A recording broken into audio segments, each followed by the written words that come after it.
Welcome to the I Work For Him podcast. I'm Michael Miracle, producer of the I Work For Him radio program, the voice of the faith and work movement. Our mission is to transform the workplace of every Christian into a mission field. What does that look like in your workplace? Let's find out right now. You've tuned into I Work For Him, the mouthpiece for the faith and work movement. We're your hosts, Jim and Martha Brangenberg. Thanks for being with us today. And I just want to remind you that you can always stay connected with us if you sign up for our weekly email. So just go to iworkforhim.com and you can subscribe, and we would love to stay in contact with you that way. iworkforhim.com. That's iwork, the number 4, him.com. All right, it's been over 9 years, 2,200 podcasts, 3,500 people interviewed. I Work For Him has been on the air since the beginning of the podcast craze, and we've covered the amazing work that God is doing within the workplaces of Christ followers all over America. At times, both Martha and I have worked 2 jobs to support this ministry, and for the last 6 years, we have worked nonstop to bring you the best interviews and make the best connections for our listeners as our influence has grown within the faith and work world. It's time for a break. Most podcasts release a show a week. For the first 7.5 years, we released 5 shows a week, and then we reduced to just 2 a week, and now we're back to doing 3 a week. We're a little tired. We need to get refreshed and get a clear vision of what God has in store for our future and the future of I Work For Him, along with our podcast brands, I Work For Him, She Works For Him, I Retire For Him, and the I Work For Him PowerThought, our weekly blog, all those things we bring to you on a weekly basis.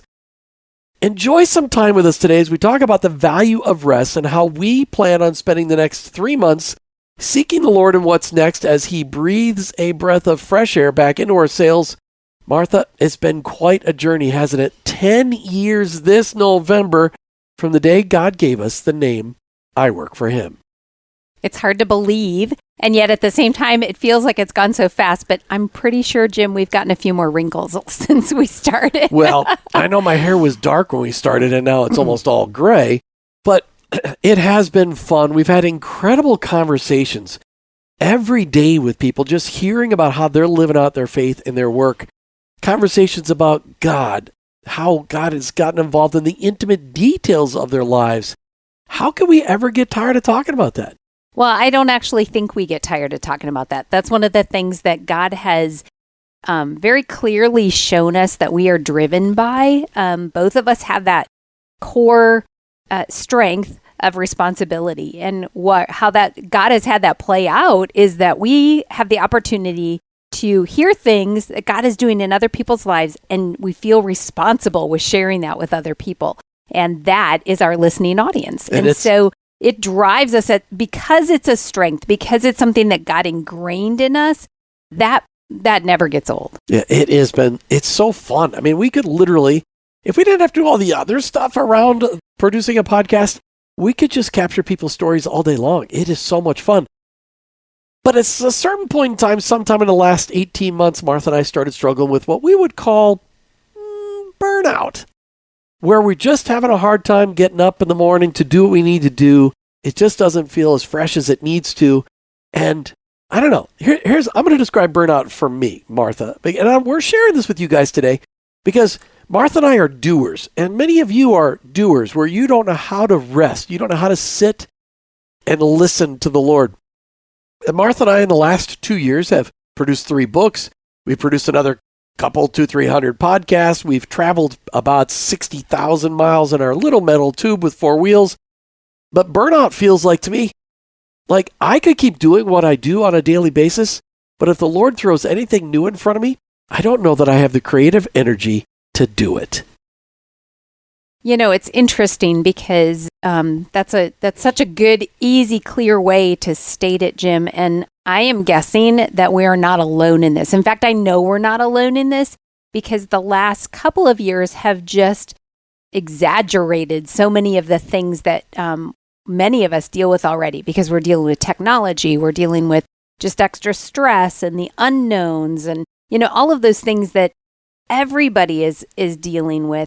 And I just recently listened to, it's amazing how God just gives you certain resources at certain times. I just this week listened to a podcast from the VOCA Center. We had run VOCA Center. The VOCA Center, like vocation, out of New York City. VOCA. And Chip Roper and his team were actually talking about burnout and the fact that so many people, there was everything from when, Jim, you just mentioned like lack of creativity and, thinking, is it not? No, that's an everyday scenario for me. The lack of creativity. But what they were saying in this podcast that I listened to is that, for some people, it is they just stay up extra late Sunday night because they just trying to prolong Monday morning coming, or they We've been known to binge a little bit of TV on Sunday nights. Yes. And, it's funny because Chip even said, for him, it became a situation in a season where he was like going to go work out every morning and he was staying longer at the gym because he just had a hard time making that transition to work. That's why the last time we saw Chip Roper, he looked so buff. Actually, what he admitted in the podcast was that he was spending most of the time sitting in the hot tub, like relaxing and trying to be like, get up his, gumption or whatever. But anyway, it was a big help for me to hear other people and how they struggle. So I love that there are other resources out there for people besides I Work for Him. And that's why we have, I don't know, I can segue here to the Awaken Podcast Network, because that podcast is on that network so that people have the ability to go and hear what God is saying through other people. AwakenPodcastNetwork.com. That's AwakenPodcastNetwork.com, where you'll find 105 different voices speaking into the faith and work movement, encouraging you to live out your faith in your work with lots of different perspectives online, AwakenPodcastNetwork.com. All right, but why is rest so necessary? We sleep at night? Well, okay, for the most part, we sleep at night. Well, I sleep at night. We sleep, but that's different than rest, isn't it? It is. And, it's funny because, again, there's been so many people recently, and I think this is just the Lord's doing. He puts things in front of us when we need them.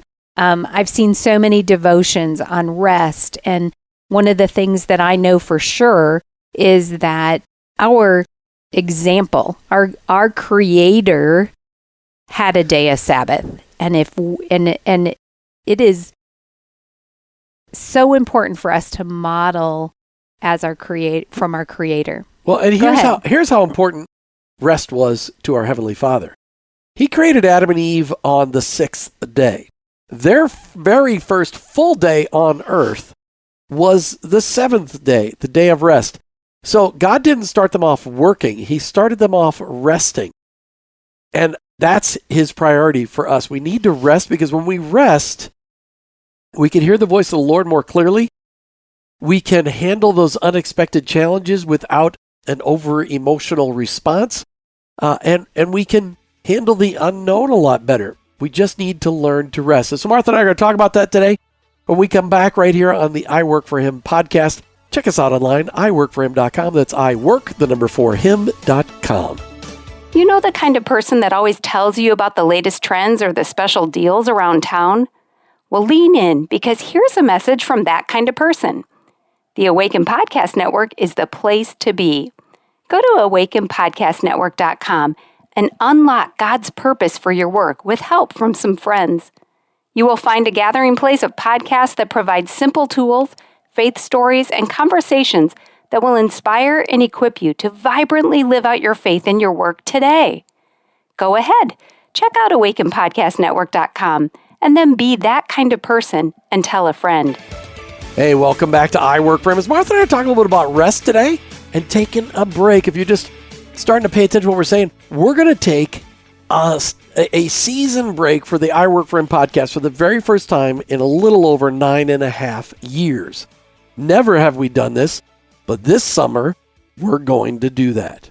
One of the things that I think is important to us having this conversation with you, our listeners and friends, is the fact... A little accountability, maybe. It's huge accountability. And the fact is that we're on the front side of this. A lot of times you hear a podcast from somebody who's gone through a season of rest, or they've learned some new lessons and they've applied it in their own life, and they're saying, okay, now I want to help others.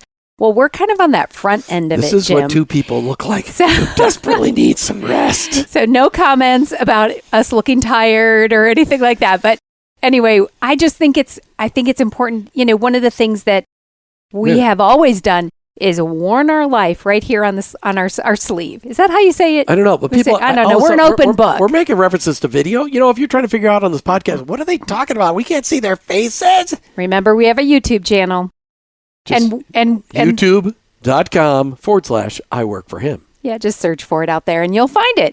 And it's always linked in the show notes as well. So you can switch over to that if you want to. But I think that it's just really important. We don't have it all figured out.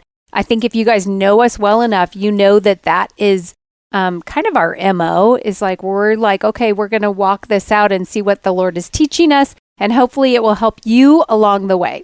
So that just give you a little context. Some things that led to burnout in us: writing 3 books, traveling 60,000 miles, moving, selling a house, remodeling a house, actually rebuilding a house,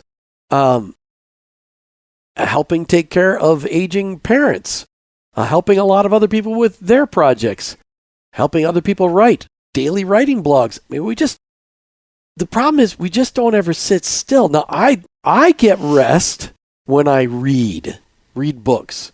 But a lot of times I'm reading books for the show, which again means I can't just read the book to have fun. I need to pay attention to it because we're going to ask people questions. And so that is something that I'm going to do a lot more this summer. I'm just going to read ridiculous books that I don't have to pay attention to or interview anybody at the end.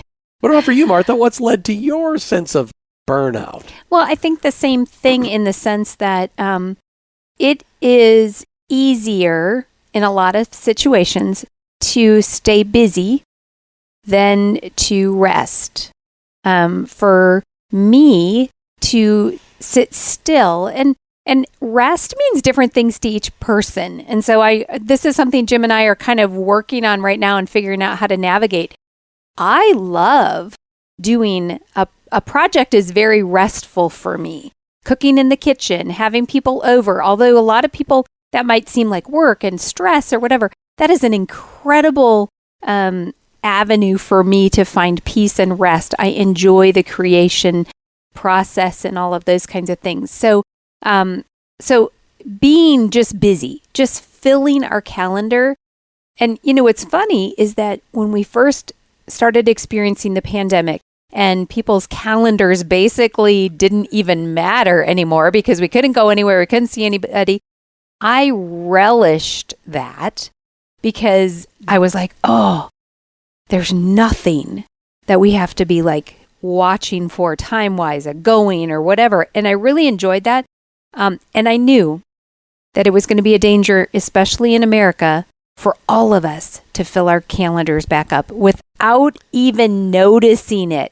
And I think that that's happened. And I know that it's happened. And for us, it wasn't so much that our calendars got clear, because at the same time, I really felt the Lord said, write your books. So the pandemic... Oh, of course. But we didn't have appointments. We had appointments with a computer. And with a few road trips. But a lot of those road trips got canceled. Then we got to learn how to do video. So we could, we do video on every one of our podcasts now. All right, what could we have done better? I don't know. We probably should have taken a rest every summer for the last 9 years from podcasting instead of doing them every day. But when you're on radio, you couldn't do that because you have to be on the radio. So, I don't know. I think you need people in your life that can sit there and smack you upside the head and go, you know what, maybe a rest would be a good idea. So a little bit more accountability in our lives? Yeah, accountability would be good. I'm not sure we would have listened, though. Would you have listened to somebody that told us to... I think that there have been times in all of our lives where people have encouraged rest or slow down or whatever. But I really believe that it is being obedient. And again, the reason we're talking about this is not just to be like talking about our story, but each one of us doing a better job of assessing where we're at and what God is calling us to do. But to really listen to his prompting and an encouragement to live a biblical life. There are lots of biblical examples of people getting rest. Our Savior, Jesus is his name. He was really good about, at the end of the day, he took off to get some rest. He could have gone night and day from the minute he changed that water into wine. For the next 3.5 years, he could have been constant. He could have healed millions of people instead of hundreds of thousands of people. But he knew that he needed some rest to get refreshed, and because he was pouring his life out into people all the time. And so he was a great example for us. But there's many times in the scriptures where people took 40 days to go rest. Moses had 40 years in the desert to rest in preparation for 40 years in the desert with the Israelites. I don't think the first 40 years was probably enough to get ready for the next 40 years. Elijah had 40 days in the desert. Jesus had 40 days in the desert before his ministry started. It's not a requirement of Christianity that you're crazy busy all the time. It's a requirement of Christianity that we can sit still and listen to our Heavenly Father. So what's our rest going to look like, Martha? That's a great question. We have some real soul searching to do, but I think the biggest thing, and we talked about this even with our board, is the accountability factor and making sure that we are holding to a schedule. Whatever that might look like for each of us is going to be different, but in a way that allows time for the Lord to speak to us and really get some of the rest. Do you get the feeling that Martha's not really bought into the way I think rest should be? I'm going to buy Martha a Velcro chair and a Velcro suit so she has to sit still. But I don't think that rest But means... if you're not sitting still, then I feel guilty. Oh, that's your problem. One of the things that it's true. Said by my loving wife. No, but him feeling guilty about how I handle it. I think the biggest thing, we do need to be on the same page. Everybody, we understand that. But God created each one of us differently. And so for me, sometimes that's going to mean weeding the garden and being quiet and enjoying the nature that God has created for us to enjoy. You're listening to I Work For Him with your host, Jim and Martha Brangenberg. We'll be right back. Want to build a profitable side hustle that impacts people with truth and healing in themselves and their leadership? Then look at becoming a certified leadership coach with Giant. Giant has been in the leadership space for over 13 years and has over 500 coaches in over 127 countries. Their coaches are being hired by Fortune 500 companies and organizations like I Work For Him. Jim and I took the Giant Sherpa training under one of these great coaches to become leaders worth following. Giant gives you everything you need to start your own coaching business from scratch, like hands-on training from top-level coaches, access to an all-in-one online platform to run your entire coaching business, and you get to join a thriving community of coaches around the world. To get started, Giant is hosting a coaching business workshop to help you learn how to build a successful coaching business. This workshop is 100% free, and you can reserve your spot by going to giant.tv/iworkforhim. If you're ready to impact people and get paid to do it, go to giant.tv/iworkforhim. That's giant.tv/iworkforhim. Hey, welcome back to I Work For Him. We're talking about rest today. In fact, we're talking about the fact that for the next several months, at least 2, maybe 2.5, we're going to have a break for the I Work For Him podcast where we're not going to produce any new ones, and Martha and I are going to take some time to rest and get refreshed and really to hear the voice of God about what is next for I Work For Him. Let me give you an example. When I Work For Him went on the air, on the radio, and as a podcast 9.5 years ago, there were a couple of podcasts talking about faith and work, and there was a couple of radio shows talking about faith and work. Today, in America, there's maybe 1 or 2 radio shows still talking about faith and work, but there are now hundreds of podcasts talking about the intersection of faith and work. So the point is I Work For Him still needed in its current format? Is there another format we should be doing it at? She Works For Him, we added last year, talking about and focusing on Christian working women. I Retire For Him, talking about encouraging Christian retirees. Those are, we're saying, okay, and our daily PowerThought that you can hear on Facebook. We're working on a way for it to get texted to you. All of those things take time. And our weekly blog, are they necessary anymore? Are there other people that need to pick up those pieces, or are we supposed to do it, but just do it with some renewed energy? I think one of the things that's important in any, whether it's a job, a corporation, an organization, a nonprofit, is to be asking yourself that question. Is what I'm doing the best use of our time, or is there a new need? Is there something that has shifted? Is there something that has changed? Or is our format, is it stale? Is it whatever that might be? We don't want to You ever have that school teacher that you were like, man, they should have retired 5 years ago because they're just... Like Charlie Brown's? Wow, is that what yours sounded like? Mine was just like, oh, maybe they're not the nicest people anymore. They're too tired of being teacher. Anyway, I remember having a teacher like that and thinking, as a kid, that teacher should retire because they're done. And we don't ever want to be that way. We want to stay relevant and most importantly, obedient. And I think one thing that's really interesting, and I want to obedient. I want to share this with you all, is that when we were having this discussion, one of the things that in our heads, we think, but we have to have a podcast every week. This is an expectation, and what are people going to think? And one of my friends on Facebook, when we were wrestling with this, posted this quote or this comment, and it pierced me to the core, and it really answered our question for us. When God says to let something go, but your pride says to keep going, there really only is one right choice.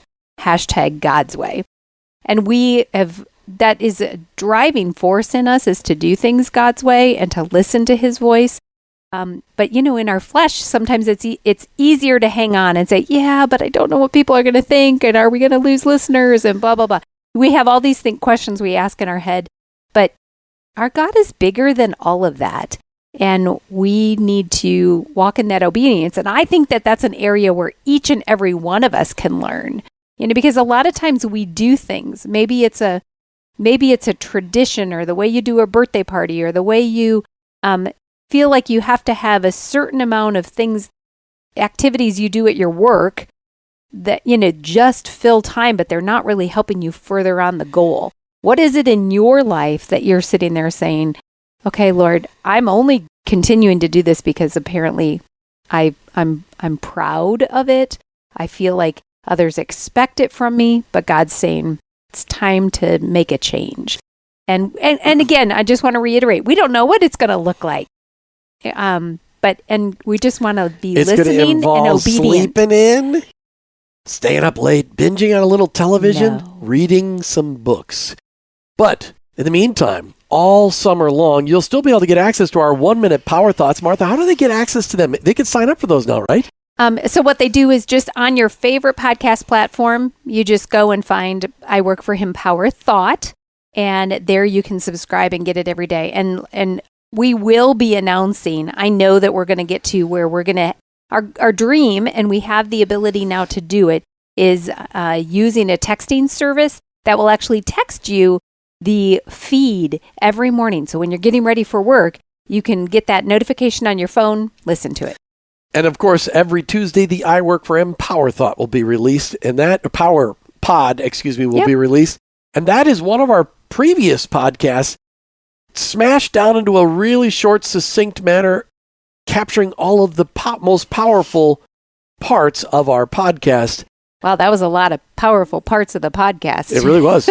So let's just end with a couple of encouraging words. Okay. For me, I think one of the things I want to encourage is, we were challenged with Hebrews 4. And it is such a great example. And in the translation I've been reading and really studying, the Passion Translation, it talks about the rest life. So the just this whole idea of the kind of life that God wants us to have. And I just been really pondering that. So I would encourage you to be reading Hebrews 4 for yourself and asking the Lord, how does that apply in your life? And I would just encourage you to take this summer and recognize the opportunities that summer provides. Summer is an opportunity not only for us to live out our faith at work, of course, it's also an opportunity to go on vacation with our families and to celebrate just being with our families without the stress of school and sports and those kinds of things. But also, summer is an opportunity to meet your neighbors and to minister to your neighbors. What do I mean by minister to your neighbors? First of all, just get to know them. Get to know their names and their kids' names or their parents' names or whatever the situation may be. But get to know all of the neighbors that are within a couple, 2, 3 houses of you at least. And then look for an opportunity to invite them over for a picnic, because summer is about picnics and food and potlucks. Those are the greatest things that Americans do. Potlucks are God's gift to America, people. Get to know your neighbors. Find out what their needs are. Start praying for them. Just as you pray every day for your coworkers and employees and bosses, start praying for your neighbors, for an opportunity for you to live out your faith in front of your neighbors. And look for ways to help them. Maybe they've got a project going on that's a little bit bigger than they can handle, or maybe it's not something they've ever done before, but maybe you have. Look for a way to serve them over and above just being a neighbor. Be a neighbor. Love your neighbor. And look for ways when things get a little rough and pray with your neighbors when they're having a tough time. All along, your attitude, your behavior in your neighborhood of excellence, of being a loving neighbor, is just as important as doing that in your workplace. Take this summer and learn to apply the I Work for Him Nation pledge to your neighborhood. Martha? Such a great word. I just would add to that your neighbors are those people that you work with as well. And what a great time to invite them over to your home and just, share with them, share a meal, pray over that meal, and open the door to further conversation. And we look forward to seeing what God has in store for us this fall for each and every one of us. In the meantime, feel free to email us. You can use the contact page on our website. Stay in touch. We'd love to hear how God is working in your life this summer. Enjoy some rest this summer, because we will be as well. You've been listening to I Work for Him with your hosts, Jim and Martha Brangenberg. We're Christ followers. Our workplace, it's our mission field. But ultimately, I work for Him. Did you know that God has a calling on your life? It's true. He's called you to bring Jesus to the world. For some, that may look like a pulpit or a foreign mission field, but for most of us, it looks like a construction site, a cubicle, a hospital, or a classroom. Wherever it is that you work, live, volunteer, and invest, that is your mission field. To learn more about integrating your faith into your work and retirement, check out our books, I Work for Him, She Works for Him, and I Retire for Him, by going to iworkforhim.com/bookstore. Thank you for listening to the I Work for Him podcast with your hosts, Jim and Martha Brangenberg. Please visit iworkforhim.com to learn more about connecting your faith and work, to join the I Work for Him Nation, or subscribe to our weekly blog. You can also follow us on social media at I Work for Him to stay up to date and meet our guests. If today's message spoke to you, please subscribe, rate, and review the show on your favorite podcast platform. Your review will launch more workplace missionaries across America. That's at I Work for Him and online, iworkforhim.com. I work the number 4him.com.